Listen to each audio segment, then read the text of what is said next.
Question 4. Now we start again with a long sentence. On the other hand, and that's of course a introductory phrase.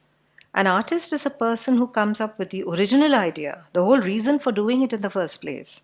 All the emotions, the inspiration, the angst, the love, the aesthetics, the scale. Okay, that seems to be a list. Of course, many of these extracts from passages will have a little bit of literary liberty, just like you have poetic liberty here, of course. Here, one liberty that's been taken is there's no and between those two because it will spoil the effect. An artist is a person who comes up with the original idea, and the whole reason for doing it in the first place would have spoiled it.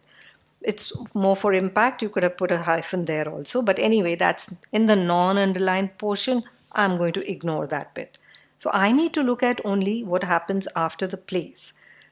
So the whole reason for doing it in the first place, all the emotions, the inspiration, the angst, the love, the aesthetics, the scale. Again, for impact, that comma and is not there.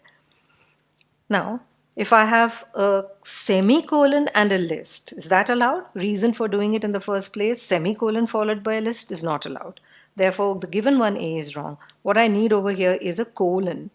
And B and C have that. D has got a comma. Again, that's wrong.